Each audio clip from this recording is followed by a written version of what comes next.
We're building an elevator from Severance. In the last episode, we spent all night putting the pieces together. Now that we've assembled the elevator, the next challenge is lighting and shooting the scene. So objective with this is just create a soft elevator ceiling with this light. Pulling it back, things get wider, but if you zoom in, things get tighter. Oh, that's the look. It's gonna work. Your Audi loves going on walks. Your Audi loves going through the trash. Your Audi loves going to the park. Please refrain from favoring one answer over another. So Severance is so popular right now, and one of the things that is very popular about it is that transition as they go from any to Audi in the elevator. And I will say, I'm not going to expose any secrets of the show if you're not caught up, so you can still watch this. It's a really fun transition, and I want to talk about, how they did it. So we replicated all of this. Go check out the other video of how we actually built this monstrosity of an elevator. But we're going to do an example together of how exactly they executed that Dolly Zoom, which is that transition. Right now, the goal is lighting. We got to start lighting this thing up. What I'm doing right now is building what I would call a goalpost that we're going to stick across the top of the elevator because, they've got that ambient soft top light. I was looking at the reference photo I took, and eyes are so telling because you can see in his eye that they've got the 4x tube, probably front side, and then like the little pizza box or kicker underneath. So that's what we're going to do. So I'm using a panel. It doesn't matter where. All right, so I think what I'm gonna do though is just drape this half grid right over the top. So objective with this is just create a soft, pretty much like an elevator ceiling with this light. And then we just put the infinity mat through that. So it'll just be soft and then softer because of that. And then that's your top source. Guys, it's gonna look exactly like it. It's just an arrow there. So there's on. And if you need to go down, the button's right here. So that's the button you press. How do I look? Yeah. And once you close the ear. Do I look good? On this. And then I'll just put Fernie's over that. Oh, this is gonna be great. You cannot tell at all that this is not the real elevator. Like, Liv, zoom in on me. You'll never know. You will, no idea. So now that we've established the ceiling light, we're gonna set up an infinibar in front of the talent to catch a bit of eye light. Afterwards, we used a Dana dolly to help push the camera smoothly. Our foundation is this Dana dolly. So we just got it on this dolly. I can tell you that they definitely didn't use a Dana dolly. In Severance, they probably used something that was a lot nicer. But using a Dana dolly is very compact, very easy to use, and very portable. So that's exactly what we're using here. Camera flying in. Blackmagic Pixis, Zeiss Compact Zoom 28 to 80. Nobody wanted to give me the Panavision lenses, so we have to use this. Got it.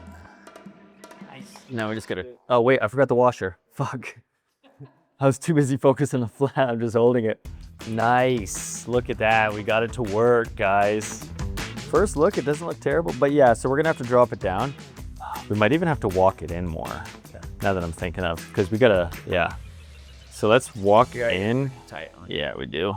Innie is wide and close. So Innie is here, Audi is here. Gotcha. To make this weird warpiness, it's called either a Dolly Zoom or a Zolly or a vertigo effect. There's a lot of different names for it. But essentially what they're doing is with a zoom lens, they're moving the camera back and zooming the camera in. So you're keeping essentially the same frame sizing, but by pulling it back, things get wider, but if you zoom in, things get tighter. So it keeps the same framing, but it changes kind of that warping perspective. Okay, so how do we actually get that effect? Well, first of all, we need a zoom lens. Now, I will say in Severance, they actually didn't use this lens at all. They used Panavision C lenses, which are just in a nutshell, incredibly hard to get and very expensive. So what I've got is just this zoom lens. It's a 28 to 80 millimeter, but it's parafocal, and that's something that's pretty important, meaning the focus doesn't change as you're zooming in and out. So we've got that here, and then I've got this matte box, and I just threw in a 1/8 opaline in the box just to add a little bit more softness to it, and honestly, just maybe disguise the background just a little bit more. And then on top, I've just got a 7-inch monitor, and then I've got this on an active 6 Sattler head onto the Dana dolly. So that's a breakdown of essentially the camera kit that we used. But I want to take a second to talk about the sponsor for this video, which is Condor Blue. So this whole kit here is rigged out pretty much with all Condor Blue. So I'm gonna break down to all these elements that are going into here. Starting with something that to me might be most important is our lens supports. We've got one into the PL, we've got one into the end of the barrel because this lens is pretty fat. But then we've got this full cage here that allows you to rig everything off of it, honestly. Then we got the base plate with these long rods reaching all the way out here. So right here, we've got this matte box set up here, which is fantastic, clamps straight onto that. You've got this, we'll call it a leash here. Opaline 1/8 is in the box. So that is all Condor Blue as well, crazy enough. And then on this side here, I've got the cheese plate that's on the side here. We've got another rib here, and I've just got this kind of for, I don't know, just an extra grip that I always keep this guy on the side of it. Another factor that I think is a great benefit is the V-MountPlate as well. You've got not one, but 2 D-taps there, and they're actually reversible D-taps as well. So I take it out this way, I don't like it that way, instead I could go that way. Fantastic, it works the same way, just like that. And then it's got your power switch on it. It's got USB-C, it's got DC, it's got all the things that you need. So when this came out, I was actually really excited about it as well. But that's a quick breakdown as far as Condor Blue is concerned of the Pixis rig. And then this unit in my hand is how we're actually controlling our zoom and our focus. So as I'm moving this forward and back, I was actually adjusting the focus and the zoom all in this unit. This is a DJI Fizz unit. Essentially, this guy is gonna change the zoom. This rocker's going, zoom in and out, and then this is our focus. So as I'm moving in and out, I'm going from Mark A to Mark B, not to be confused with Mark S, and then at the same time, zooming in here on this rocker and this thumb guy as well. So it's kind of a complex move because there's a lot of factors going into it. You've got our dolly in and out, you've got our focus and our zoom. But that's a nutshell of how the technical process of how we achieve this is. I'm just like going back and forth and getting it as best I can. It works. It works. You can definitely tell it's masking tape in the back. We got to figure out the lighting in his eyes now. So let's do that. I like what that's doing. Can we stick it out over camera at all anymore? Make that pizza box work? Could we do it from the right side and then just keep some sort of shape to it? It looks good. Despite the production design, it looks good. This is immaculate. Wow, you have no idea what you're in for. And 3, 2, 1, here we go.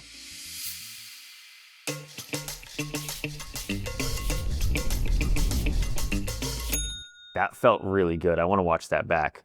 So I'd say we got a successful take. What I would call a successful take.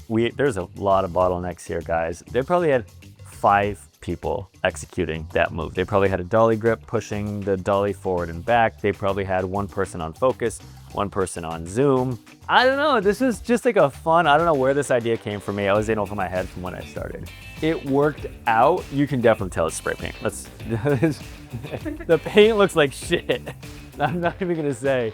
But the lighting, I'd say, looks pretty fantastic. There are a lot of things that are, I would call it all a win in the grand scheme of things. So the Dolly Zoom is a really fun transition. That whole vertigo effect, it's something that you can use not just in elevator scenes like this, but in a lot of your projects. In a nutshell, this is the gist of how they do this in Severance. Yes, very dumbed down to something a lot more achievable, whether you want to recreate the elevator scene or do it in your own projects, regardless. Make sure to go check out, once more, all of the other Severance material that is down there in the link below as it starts to come out now. But I appreciate you guys for sticking around, and I will see you in the next video. I'm Brady B, this is Nate T, this is Tenzin L, and we're all severed YouTubers. Yeah. Okay.